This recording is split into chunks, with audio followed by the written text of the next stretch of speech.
Les employés toulousains de la Cernam, inquiets pour leur avenir, social toujours, les salariés de la Poste parlent de souffrance au travail. Enfin, les abattoirs ont un nouveau directeur. Aujourd'hui, à 14h20, selon nos informations, 3 militaires ont été pris pour cible lors d'une fusillade à Montauban. Les 2 auteurs des coups de feu ont pris la fuite sur un scooter. Le bilan est lourd, 2 morts et 1 blessé grave. Les militaires, appartenant au 17e régiment du génie parachutiste, étaient au moment des faits en train de retirer de l'argent à un distributeur automatique.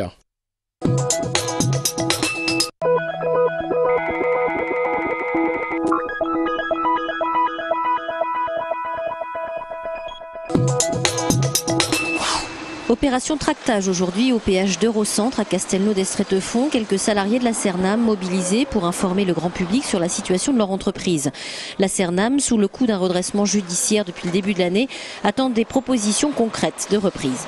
Nous avons actuellement des offres de reprise suite à notre redressement judiciaire faites par le groupe SNCF Géodis qui ne sont pas du tout à la hauteur de nos espérances. Au niveau France, on parle de 826 emplois seulement sauvés. Nous espérons vraiment que la SNCF fera l'effort au niveau du reclassement de tous les personnels. La Cernam, c'est 1600 salariés en France, dont 500 à Toulouse. Dans le giron de la SNCF jusqu'en 2005, l'entreprise a été privatisée. Mais son actionnaire principal, le groupe Butler Capital, a annoncé en novembre dernier son départ, précipitant l'entreprise dans le marasme. Si aucune solution n'est trouvée rapidement, la Cernam risque la fermeture et la liquidation judiciaire.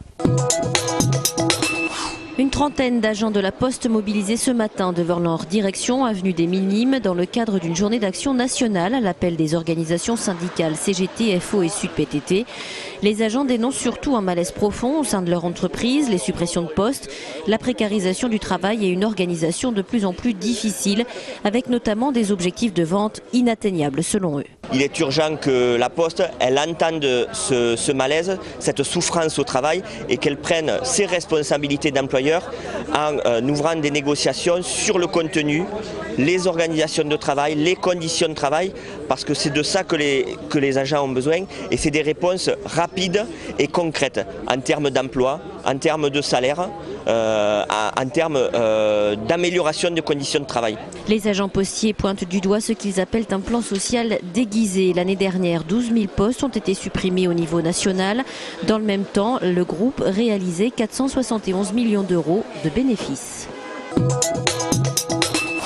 Procès SFR et Téléperformance. Vendredi 10 mars dernier, la Cour d'appel de Toulouse a confirmé la condamnation des entreprises pour licenciement abusif et collusion frauduleuse. Et fort de ce jugement, mardi dernier, les prud'hommes ont à nouveau condamné les 2 sociétés à verser 1,8 million d'euros à 132 salariés. La jurisprudence dit, la Cour d'appel dit, attention, une entreprise qui gagne de l'argent ne peut pas se débarrasser des salariés comme elle le veut. Donc je ne sais pas si on peut appeler ça sous surveillance. Mais les grands groupes devront faire attention aujourd'hui par rapport à ça. Oui. Aujourd'hui, vraiment, ce que me disent tous mes collègues, on en parle souvent, c'est la reconnaissance de la justice. Enfin, la justice nous donne raison, même si c'est 5 ans après. D'autres vagues de procès vont arriver. Chaque salarié touchera, selon son ancienneté, entre 4 000 et 30 000 euros. Eric, lui, a écrit toute l'histoire de ce périple. Il cherche un éditeur pour son manuscrit. S'orienter sans stress. Voilà ce que propose la CCI, Chambre de commerce et de l'industrie de Toulouse, aux jeunes de la région. Ce soir de 17h à 22h rue Alsace-Lorraine. La première nuit de l'orientation permettra aux collégiens, lycéens et étudiants de rencontrer les professionnels de l'entreprise ainsi que des acteurs de l'orientation rassemblés lors de cette même soirée. Un moyen de sensibiliser les jeunes et de les aider à construire leur projet professionnel. Pour finir, une convention avec le rectorat de Toulouse et la CCI, acteur de référence du territoire, a été signée ce soir pour lier les 2 entités.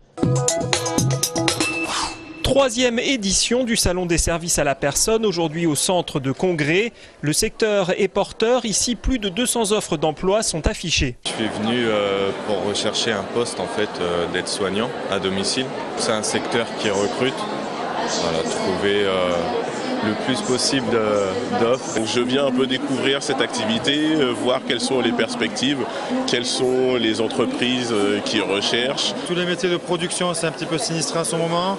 Les aides à la personne, on aura toujours besoin de plus en plus, notamment avec la dégradation des retraites. Côté employeur, ce salon est une aubaine. Le secteur souffre d'un important turnover. On envisage de recruter environ 200 personnes, pas exclusivement maintenant. Vu qu'on fait de la garde d'enfants, on anticipe déjà les besoins pour la rentrée de septembre. Nous sommes en recrutement permanent puisque la demande augmente en permanence.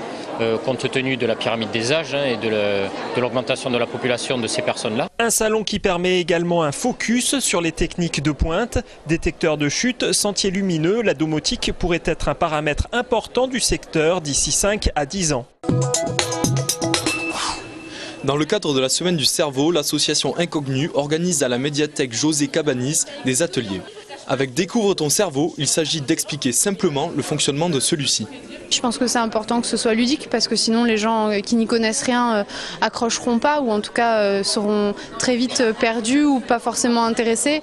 Le but c'est de rendre les choses accessibles, donc forcément des choses qui sont peut-être compliquées et que nous on voit dans le domaine de la recherche dans lequel on travaille. C'est important que ce soit diffusé au grand public mais que ça reste intéressant et interactif. Tests visuels et ateliers interactifs, des outils qui permettent d'analyser la rapidité et l'agilité du cerveau. Des supports qui s'adressent aussi bien aux adultes qu'aux plus petits. J'ai vu comment on faisait pour se concentrer. Après, j'ai vu des illusions d'optique. Pour découvrir son cerveau de façon ludique, c'est à la médiathèque jusqu'à la fin de la semaine.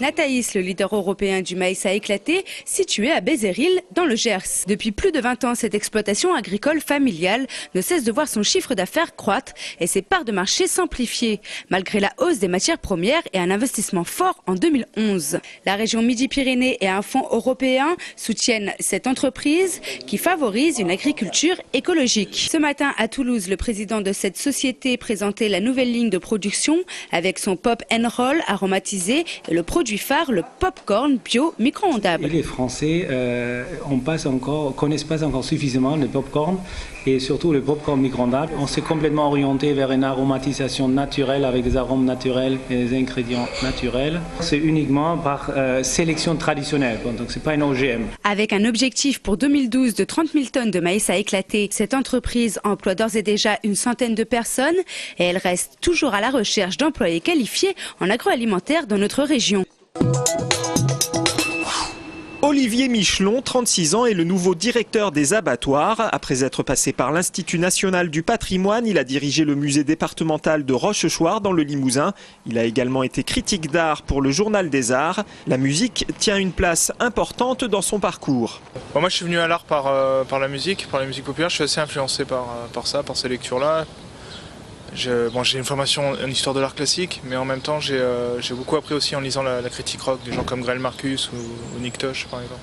C'est des lectures autres. Le musée des abattoirs est fermé pour rénovation jusqu'à fin juin. En juillet, Olivier Michelon dirigera sa première exposition dans ce lieu, intitulée La vie des formes. Objectif, relier le moderne et le contemporain. À travers la première exposition sera aussi l'idée d'inventer de nouveaux usages pour le bâtiment. On va notamment faire un cinéma dans le... Voilà, donc d'inventer de nouvelles circulations dans le bâtiment et de nouveaux passages entre les œuvres. On va projeter des films abstraits qui datent des années 20 aux années 70, et des films contemporains aussi, notamment d'Aurélien Froment, des films scientifiques où on verra comment les formes voyagent d'un cinéma à l'autre. Le jeune homme, d'origine toulonnaise, compte permettre une plus grande interaction entre les abattoirs et le Fonds régional d'art contemporain. Une dizaine d'actions hors les murs sont déjà programmées cet été.